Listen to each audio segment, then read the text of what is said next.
aprendizado do ocultismo, alimentação de carne ou alimentação vegetal. As tendências, tanto do aprendizado do ocultismo como da assim chamada reforma da vida, escolheram um elevado alvo. Alcançá-lo significaria uma época mais adiantada no desenvolvimento da humanidade. O tempo da concretização desses valiosos alvos de fato virá. Os esforços que agora surgem para esse fim somente fazem parte do processo de fermentação dessa nova era. Contudo, enquanto os guias das tendências ocultistas, imbuídos das melhores intenções, tomaram um caminho totalmente errado no terreno para eles próprios desconhecido, que nada de diferente alcança a não ser abrir livre passagem para as trevas, expondo a humanidade a perigos aumentados do além, os assim chamados reformadores da vida, para conseguirem seu alvo digno de louvor, ultrapassaram-no de muito em relação à época atual. As atividades de ambas as partes devem ser empreendidas diferentemente. Os exercícios espirituais exigem, desde a base, uma maneira mais elevada do que os até agora praticados. Há de se enveredar aí por um caminho totalmente diferente a fim de poder chegar às alturas. O atual caminho leva exclusivamente ao cipoal inferior do além, onde a maior parte dos seguidores é inteiramente enlaçada pelas trevas e arrastada para baixo. O caminho certo tem de conduzir para o alto desde o início, e não deve perder-se primeiro em ambientes inferiores e no máximo de nível idêntico. Os dois caminhos não têm nenhuma semelhança. Já são completamente diferentes desde sua espécie básica. O caminho certo logo eleva interiormente. Segue, portanto, já desde o início para cima, sem tocar antes no ambiente de matéria fina equivalente, muito menos ainda no inferior, pois isso é desnecessário, uma vez que no sentido normal só deve haver um aspirar da terra para cima. Por isso seja feita novamente uma séria advertência com relação a todo o acrobatismo do espírito. Necessita o espírito, durante sua existência terrena, imprescindivelmente de um corpo sadio e robusto, terrenalmente em estado normal, para o pleno cumprimento de sua finalidade de existir. Alterando-se esse estado do corpo, tal alteração perturba a harmonia totalmente necessária entre o corpo e o espírito. Só essa proporciona um desenvolvimento sadio e eficaz do espírito, impedindo excrescências doentias. O corpo sadio e não oprimido, devido ao seu estado normal, harmonizará sempre com o espírito de modo absolutamente natural, proporcionando-lhe assim uma base firme na matéria, na qual o espírito não se encontra sem finalidade, e dando-lhe outro sim o melhor auxílio para cumprir de modo integral essa sua finalidade de autodesenvolvimento e concomitante beneficiamento da criação. Cada corpo gera determinadas irradiações que o espírito necessita categoricamente para sua atividade na matéria. Antes de tudo, é a tão misteriosa força sexual, que fica independente do instinto sexual. No caso de uma alteração da harmonia entre o corpo e o espírito, Essa força que atua traspassando e irradiando é puxada para outra direção e assim enfraquecida em sua finalidade real. Isso ocasiona um estorvo ou paralisação do cumprimento na existência do espírito na matéria. A consequência disso é que também o espírito não pode atingir um desenvolvimento normal e, por essa razão, terá de cair para trás enfraquecido incondicionalmente de qualquer ponto ulterior de sua desejada escalada, a fim de recuperar uma grande parte do seu curso evolutivo devido à natureza da coisa. Pois o que ele negligencia na matéria grosseira não pode recuperar na matéria fina, porque lá lhe faltam, para tanto, as irradiações do corpo de matéria grosseira. Terá de voltar para preencher essa lacuna. Nesses acontecimentos também se encontra uma tão nítida objetividade, um fenômeno tão natural e simples que nem pode ser diferente. Qualquer criança se certificará disso claramente, achando lógico, se tiver compreendido acertadamente as leis básicas. Preciso ainda de toda uma série de dissertações para trazer tão perto da humanidade a criação grandiosa, de forma que ela mesma possa ver todos os fenômenos em suas naturalíssimas sequências, regressiva e progressivamente, na incomparável e maravilhosa conformidade de leis.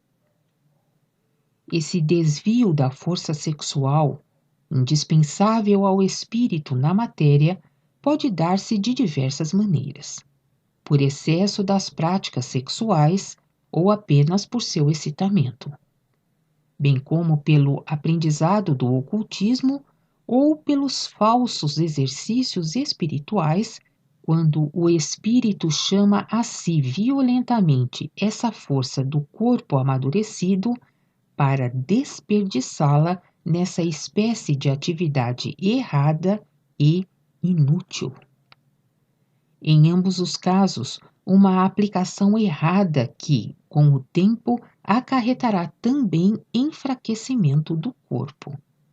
O corpo enfraquecido, por sua vez, não pode produzir mais irradiações tão fortes como o espírito realmente necessita, e assim, um adoece pelo outro mais e mais. Chega-se desse modo a uma unilateralidade que sempre se processa em detrimento da finalidade correta, acarretando com isso danos. Não quero entrar aqui em pormenores sobre outros desvios, onde o espírito, identicamente, necessita demais da força sexual para finalidades erradas, dispondo por isso de menos para a finalidade principal. Assim como na leitura de livros que deixam surgir um falso mundo na fantasia e outras coisas mais. Em todos esses casos, o espírito chega imaturo ao mundo de matéria fina e leva consigo também um corpo de matéria fina fraco. As consequências de tais pecados terrenos intervêm em todo o ser de maneira tão incisiva que cada ser humano terá de pagar por isso com peso multiplicado. Tal negligência, tal atuação errada durante o tempo terreno adere-se então a ele de modo embaraçador, tornando-se-lhe cada vez mais pesada, até que ele, como já foi dito, num certo ponto de sua escalada, não pode mais prosseguir, e então cai para trás, para lá onde sua atuação errada se iniciou, até o limite onde ainda possuía sua harmonia. A força de um espírito, desenvolvido por aprendizado do ocultismo com prejuízo do corpo, é também apenas aparente. O espírito, então, não é forte, mas sim como uma planta de estufa, que mal pode resistir aos ventos, muito menos ainda às tempestades. Um tal espírito é doente e não evoluído. O estado equivale a uma febre produzida artificialmente. Também o doente febril pode dispor temporariamente de energias extraordinárias, para então recair ainda mais na fraqueza. Mas o que para o doente febril representa apenas segundos e minutos, para o espírito equivale a decênios e séculos. Chegará um momento em que tudo isso se vingará amargamente. Por toda parte, a harmonia é a única coisa certa. E unicamente o caminho do meio proporciona harmonia em tudo. A beleza e a força da harmonia têm sido tão frequentemente cantadas. Por que não se quer deixá-la valer aqui, mas destruí-la categoricamente? Todo o aprendizado do ocultismo no modo de ser de até agora é errado, mesmo que o alvo seja elevado e necessário. Totalmente diferente é com os guias e os adeptos das assim chamadas reformas da vida. O caminho aqui é certo, sim, mas se quer fazer já hoje aquilo que só será adequado em gerações. E por essa razão, o efeito final é hoje não menos perigoso para a maioria dos seres humanos. Falta a transição necessária. A época para o início está aí. Todavia, não se deve, sem mais nem menos, saltar com os 2 pés para dentro. Pelo contrário, deve-se conduzir a humanidade lentamente. Para isso, decênios não bastam. Conforme se pratica hoje, ocorre na realidade, mesmo com o aparente bem-estar do corpo, um enfraquecimento devido à velocidade da transição. E o corpo assim enfraquecido jamais conseguirá se fortalecer de novo. A alimentação vegetal produz muito acertadamente o refinamento do corpo humano, um enobrecimento, também o fortalecimento e grande saneamento. Com isso, o espírito também é soerguido. No entanto, tudo isso não é já para a humanidade de hoje. Sente-se a falta de uma direção ponderada nessas tendências e lutas.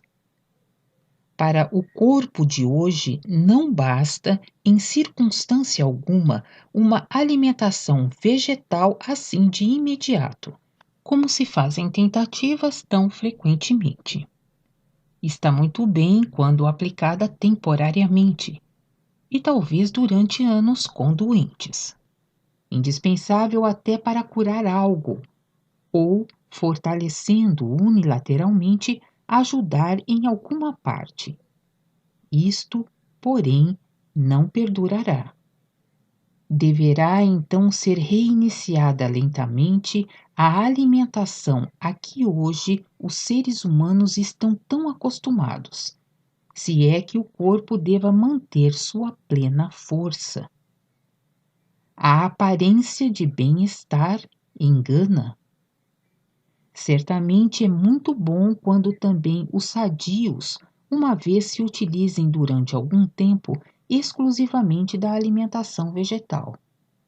Sem dúvida sentir-se-ão bem com isso e igualmente sentirão um livre impulso do seu espírito. Mas isso é causado pela mudança, como qualquer mudança refresca, também espiritualmente. Mantendo, porém, subitamente a alimentação unilateral de modo permanente, não notarão então que, na realidade, se tornam mais fracos e mais sensíveis para muitas coisas. A serenidade e o estado de equilíbrio, na maioria dos casos, não constitui força alguma, antes uma fraqueza de bem determinada espécie. Apresenta-se agradável e não opressiva por não ter sua origem numa doença. O estado de equilíbrio é semelhante ao equilíbrio da ainda sadia velhice, com exceção do enfraquecimento do corpo. Está, pelo menos, muito mais próximo dessa espécie de fraqueza do que da fraqueza de uma doença.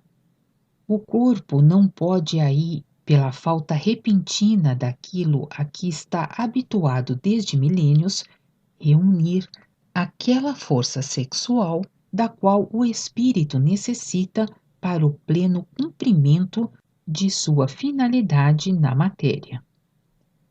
Muitos fervorosos vegetarianos notam-no pela leve moderação do instinto sexual, o que saúdam alegremente como progresso.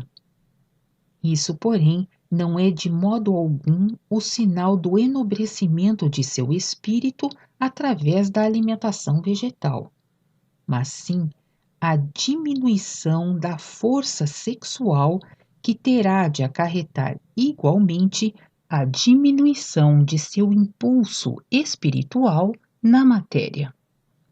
Existem aí erros sobre erros, porque o ser humano quase sempre só vê diante de si o mais próximo.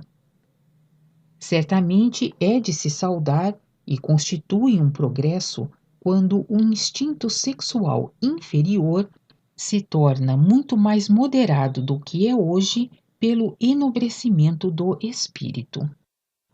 Certo também é que ingerir carne aumenta o instinto sexual, mas não devemos medir aí pela humanidade de hoje, pois nela o instinto sexual tem sido cultivado em excesso, unilateralmente e de modo doentio, sendo hoje de todo antinatural. Isso, porém, não se deve lançar exclusivamente na conta do uso da carne.